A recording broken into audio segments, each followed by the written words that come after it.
आज nitrogen metabolism का ये तीसरा लेक्चर है। पिछले लेक्चर में हम लोग नाइट्रेट रिडक्टेज को देख रहे थे। नाइट्रेट रिडक्टेज और नाइट्रेट रिडक्टेज के बारे में हम लोग सामान्य जानकारियों को कलेक्ट कर रहे थे कि मेटालोफ्लेवोप्रोटीन है, मॉलिबेडनम होता है, एनएडीएच या एनएडीपीएच इसमें डोनर होता है, और कैसे लाइट और कार्बन डाइऑक्साइड इसको इन्फ्लुएंस करता है, कैसे कार्बोहाइड्रेट की मात्रा इसको इन्फ्लुएंस करता है। उसमें कुछ हिस्से बच गए थे। आज हम लोग उस हिस्से को देखकर फिर नाइट्राइट रिडक्टेज और नेक्स्ट स्टेप्स जो भी हैं उन सब के हम लोग देखेंगे। आज हम लोग देख रहे हैं कि ये जो नाइट्रेट रिडक्टेज है इसका रेगुलेशन कैसे होता है। Regulation of enzyme nitrate reductase, यही हम लोग का हेडिंग होगा। ठीक है, तो कलम कुछ खुद ज्यादा हिल गया। Regulation of nitrate reductase.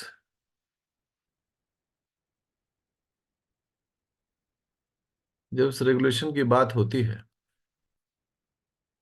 तो हम लोग देखते हैं कि ये जो एंजाइम है, मान लो जिसको हम एक इस डायग्राम से दिखाते हैं, ये जो है वो नाइट्रेट रिडक्टेज है।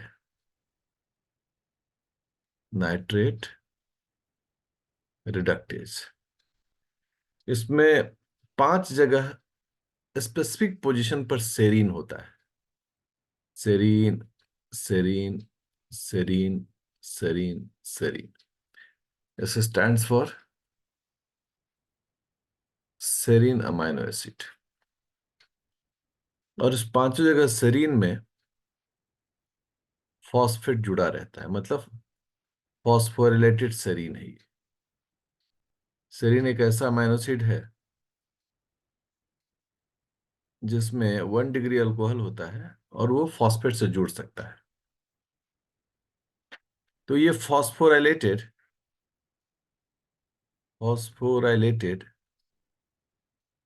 नाइट्रेट रिडक्टेज है। नाइट्रेट रिडक्टेज, जब तक इसमें फॉस्फेट जुड़ा रहता है ये इनएक्टिव रहता है, और जैसे ही इससे फॉस्फेट निकलता है, तो अगर इससे फॉस्फेट निकल जाए तो इस एंजाइम में जिसका नाम नाइट्रेट रिडक्टेज है उसमें वापस इसमें 1 डिग्री अल्कोहल आ जाएगा। वैसे तो इसका डायग्राम में हम लोग एक एंगल दिखाकर ओ एच लिखना चाहिए हम लोग को। इसका मतलब होता है CH2, क्योंकि सेरीन अमाइनो एसिड जो है वह कुछ इस तरह से दिखता है, CH2OH। इसलिए CH2 के लिए हम एंगल दे सकते हैं, लेकिन कई बार इसमें काफी वक्त लग जाता है तो हम लोग डायरेक्ट इस लकीर खींच देते हैं कि लीजिए भाई ये हो गया OH। बट वो दिमाग में रहना चाहिए कि उसमें एक कार्बन CH2 ग्रुप भी होता है। अब ये जो है, जैसे हम लोग बोल रहे हैं नाइट्रेट रिडक्टेज, नाइट्रेट रिडक्टेज, इसमें अब सारे सेरीन पर जो स्पेसिफिक पोजीशन पर होते हैं उसमें डीफॉस्फोरिलेटेड हो गया। तो ये डीफॉस्फोराइलेटेड हो गया। अब डीफॉस्फोरिलेटेड होने से ये एक्टिव हो जाता है। ये एंजाइम का रेगुलेशन है कि एंजाइम खुद कैसे एक्टिव और इनएक्टिव होता है।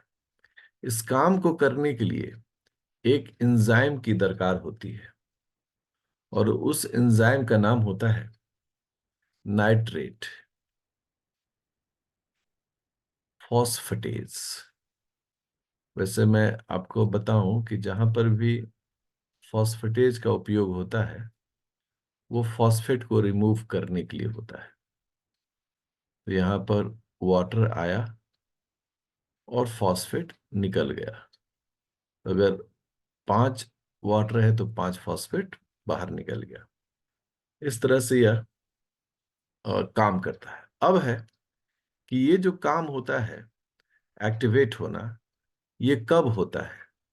जब कंडीशंस यहाँ पर अप्लाइड होते हैं। तो अब देखिए कौन कौन से कंडीशंस हैं जिसमें ये नाइट्रेट फॉस्फेटेज काम करेगा और एंजाइम एक्टिव होगा। हम सब जानते हैं कि इस पूरी प्रक्रिया के लिए कार्बोहाइड्रेट लेवल का अच्छा होना जरूरी होता है। तो अगर सेल में कार्बोहाइड्रेट लेवल अच्छा है, कार्बोहाइड्रेट्स हैं, लेवल इज गुड, अगर ये अच्छा है तो ये एंजाइम काम करेगा। सेकेंड, लाइट के प्रेजेंस में भी ये एंजाइम करेगा, क्योंकि लाइट के प्रेजेंस में प्लांट फोटोसिंथेसिस करेगा जिससे कि वो कार्बोहाइड्रेट बनाएगा और काम हो जाएगा। तो सामान्यतः ये दो वो कंडीशंस हैं जब ये रिएक्शंस बहुत अच्छे से होते हैं। तीसरा, जब कार्बन डाइऑक्साइड भी बढ़िया मात्रा में हो।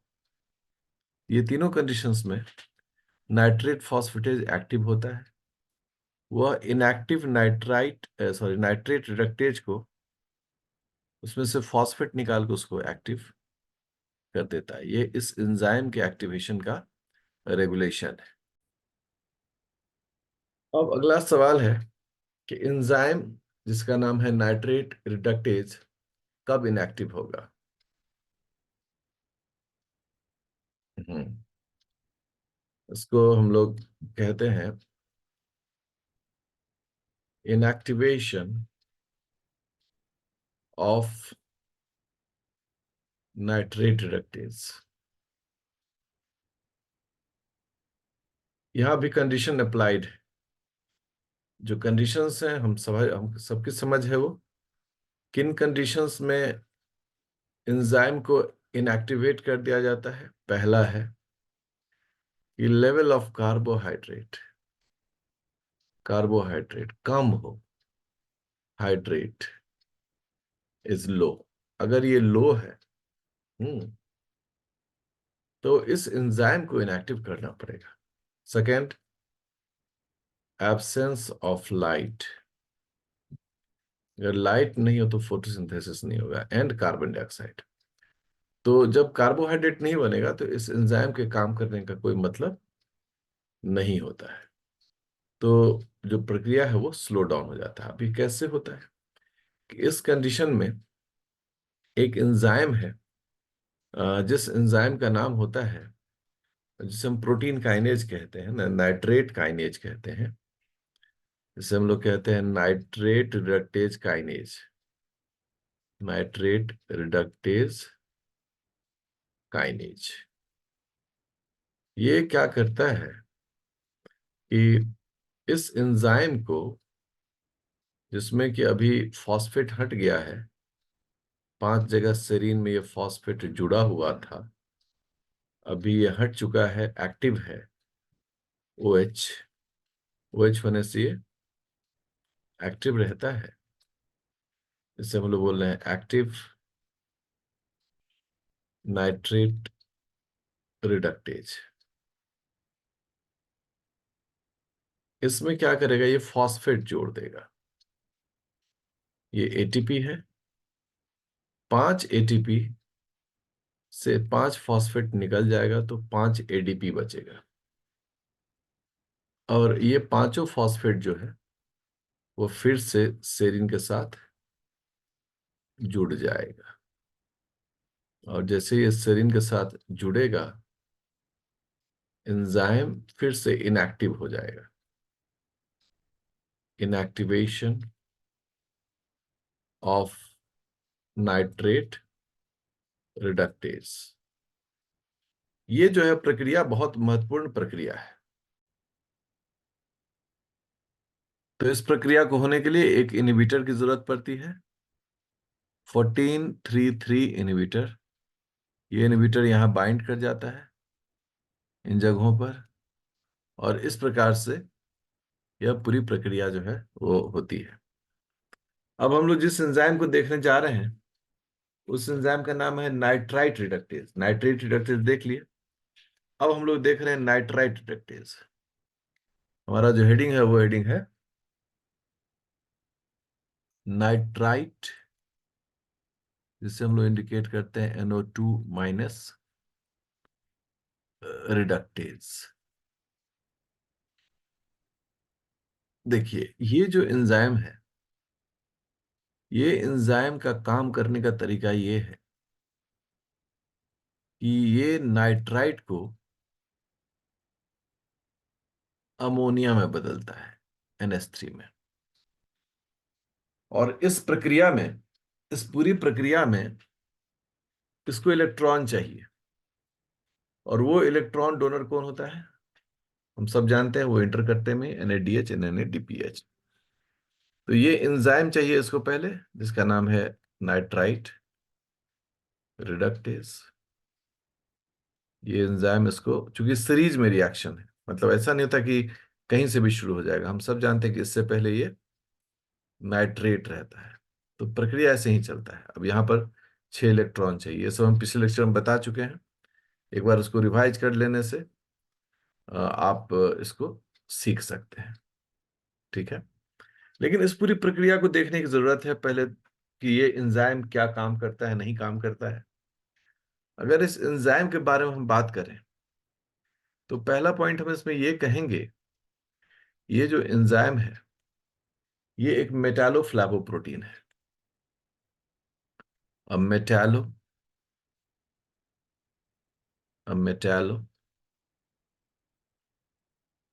फ्लेवोप्रोटीन, नाइट्रेट रिडक्टेज भी, ये एंजाइम भी मेटालोफ्लेवोप्रोटीन था, ये एंजाइम भी मेटालोफ्लेवोप्रोटीन है। इसमें मेटालो के रूप में आयरन और कॉपर है, और फ्लेवो के रूप में हम लोग क्या बोलते हैं? FAD को। तो ये एक ऐसा प्रोटीन है जिसमें आयरन, कॉपर और FAD का संयोग है। सेकेंड है कि इस एंजाइम का लोकेशन कहाँ होता है, कहाँ ये बनता है? इसका लोकेशन होता है क्लोरोप्लास्ट या प्लास्टिड, वहां इसका लोकेशन होता है, और प्लास्टिड। और ये क्लोरोप्लास्ट या प्लास्टिड से फिर रिलीज होता है साइटोप्लाज्म में। इसका लोकेशन क्लोरोप्लास्ट एंड और प्लास्टिड है, लोकेशन मतलब सिंथेसिस का लोकेशन। ओके। और ये फिर ट्रांसपोर्टेड होता है and reaches into the cytoplasm, और ये साइटोप्लाज्म में फिर पहुंचा दिया जाता है इनटू द साइटोप्लाज्म, जहां ये पूरी प्रक्रिया होती है। तो ये मेम्ब्रेन को पास करके आता है, और इस ट्रांसपोर्ट को हम लोग बोलते हैं इंट्रासेलुलर ट्रांसपोर्ट। क्योंकि सेल के अंदर में ही हो रहा है, इसे हम लोग इंट्रासेलुलर ट्रांसपोर्ट कहते हैं। तो इस प्रकार से ये प्लास्टिड से कहाँ पहुंचता है? अब साइटोप्लाज्म में पहुंचता है। अब जो अगला मुद्दा है कि इस, ये जो है रूट और शूट दोनों सिस्टम में इसका मतलब एग्जिस्टेंस है। It's action can be observed in both root and shoot, दोनों जगह इसका काम को देखा जा सकता है। अब आगे जो है कि इस एंजाइम को काम करने के लिए कैल्शियम आयन की अच्छी मात्रा चाहिए। क्योंकि अगर कैल्शियम नहीं रहेगा तो ये क्लोरोप्लास्ट से साइटोप्लाज्म में आएगा ही नहीं। जैसे हम एक डायग्राम से इसको समझाते हैं, ये प्लांट सेल है और ये क्लोरोप्लास्ट है। ठीक है, दिस इज क्लोरोप्लास्ट। अब इस क्लोरोप्लास्ट में ये एंजाइम बना, ये ब्लू वाला जो डॉट है उसको हम लोग बोल रहे हैं नाइट्राइट रिडक्टेज। ठीक है, अब इसको रिलीज होना है और आना है कहां पर? ये साइटोप्लाज्म है, साइटोप्लाज्म में जहां पर इसको लोकेट करना है, इसे हम लोग बोल सकते हैं साइटोसोल। इसको यहां पर आना है, लेकिन इस आने की प्रक्रिया में अगर इसको यहाँ कैल्शियम ना मिले, यह प्रक्रिया देखी नहीं जा सकती है। तो इसका मतलब हो गया कि कैल्शियम का रोल तो बड़ा महत्वपूर्ण हो गया। तो हम लोग लिखते हैं role of calcium ion in the intracellular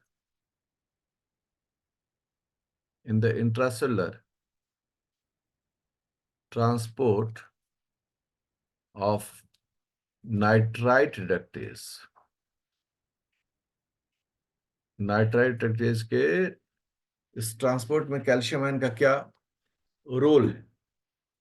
तो इस चीज को देखा गया कि एक सेल में कैल्शियम आयन को ब्लॉक कर दिया गया। ठीक है ना। केस स्टडी जो किया गया, उस केस स्टडी में यह किया गया कि कैल्शियम आयन को सेल में कम कर दिया गया था। मतलब cell becomes calcium ion deficit. उसमें कैल्शियम आयन की कमी हो गई। अब इसका रिजल्ट क्या हुआ? रिजल्ट ये देखा गया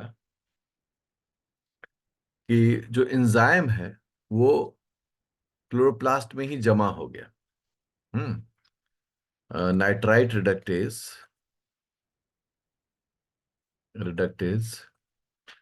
accumulates accumulates in the chloroplast, वहीं जमा हो गया। क्योंकि बाहर तो निकल नहीं पाया, यही ब्लॉक हो गया। अब यहां रास्ता बंद हो गया और कैल्शियम बंद तो रास्ता बंद। एंड देयरफॉर इसका नतीजा क्या हुआ कि the conversion of nitrite into ammonia, ये भी क्या हो गया? रोक दिया गया, अवरुद्ध हो गया। तो लोगों ने साफ कहा कि कैल्शियम आयन की जरूरत है, नहीं तो यह ये जो प्रक्रिया है वह नहीं हो पाएगा। विद्यार्थियों, जो मतलब हम कहते हैं कि कंडीशंस कुछ चाहिए होता है। बिना कंडीशंस के ये काम नहीं होता है। अब जब कंडीशंस की बात होती है तो कौन से कंडीशंस हैं जो इसको चाहिए? इस एंजाइम को काम करने के लिए पहला तो सबस्ट्रेट चाहिए, and it's substrate is nitrite. पहले तो नाइट्राइट चाहिए। दूसरा, इसको भी लाइट चाहिए। अगर लाइट ना मिले तो फिर काम नहीं हो सकता है। इसलिए इन दोनों कंडीशन में लाइट एंड कार्बन डाइऑक्साइड हम कह सकते हैं इसको। सेम जिस तरह से नाइट्रेट रिडक्टेज को चाहिए, वैसा ही नाइट्राइट रिडक्टेज को भी चाहिए। लोगों ने क्या देखा कि जो डीएनए है, इस या जीन जिसको कहते हैं, इसके लिए सेल के अंदर में ये जीन ऑफ नाइट्राइट रिडक्टेज है। ठीक है ना। और इस जीन पर जब काम देखा गया, एकदम समझने में बहुत मजा आता है ना। ये है।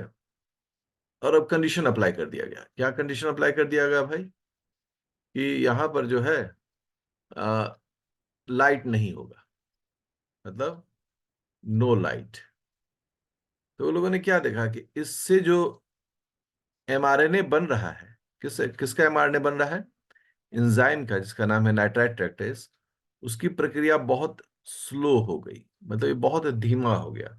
मान लो जो पहले 1 मिनट में 10 बना रहा था, अब वो 10 मिनट में एक बना रहा है। तो आप समझिए कितना स्लो हो गया।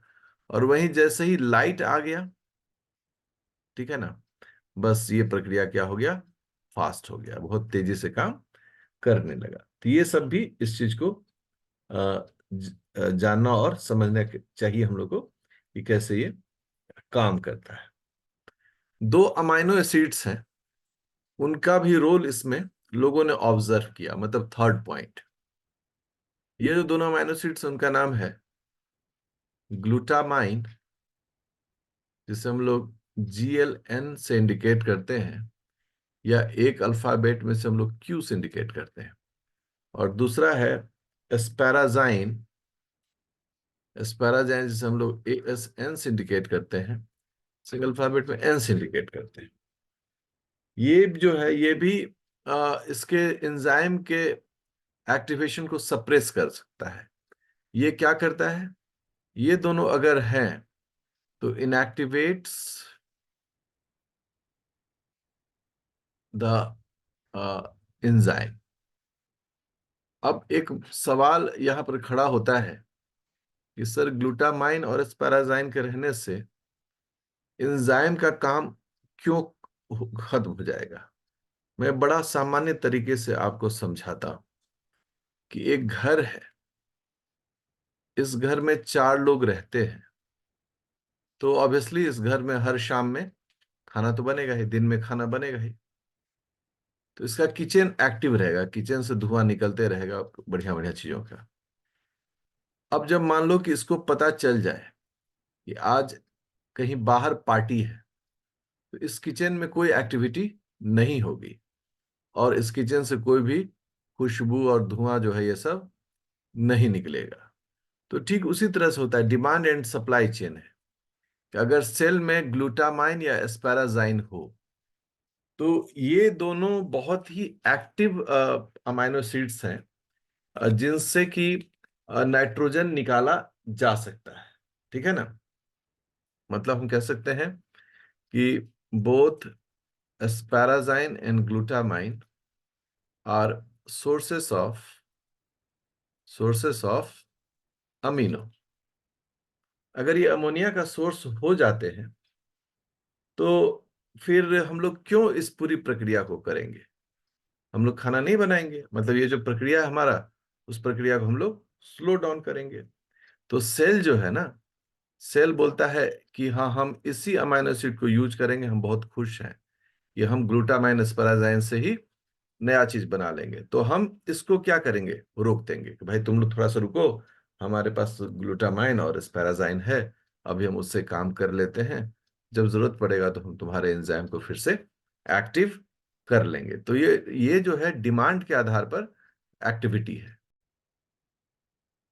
अब जो ये नाइट्राइट रिडक्टेज है, हम लोग तो बोलते हैं कि क्लोरोप्लास्ट मिलता है, लेकिन क्लोरोप्लास्ट के अलावे भी दूसरे जगहों पर भी ये ऑब्जर्व किया जाता है। इन टोमेटो, टमाटर में nitrite reductase, nitrite reductase is reported in non chlorophyllous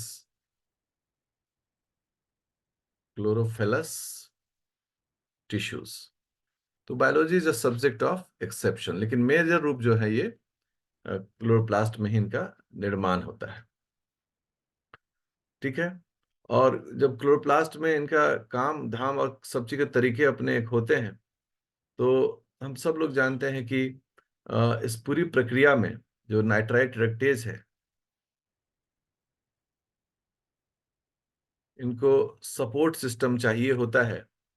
किस किस चीज का? तो ATP को चाहिए, आयरन या कॉपर चाहिए, या फिर आयरन कॉपर दोनों चाहिए। ये सब अगर हो यहाँ पर, तो ये नाइट्राइट रिडक्टेज बहुत खुश महसूस करता है और ये अच्छे से काम को करता है। तो ये फैक्टर्स जानना बहुत जरूरी है। It's very important to understand these factors. और इसका नतीजा क्या होता है कि जब रिएक्शन होता है, तो ये हो गया हमारा नाइट्राइट, और इस नाइट्राइट से बनता है अमोनिया। और इस प्रक्रिया में 6 प्रोटॉन + 6 इलेक्ट्रॉन।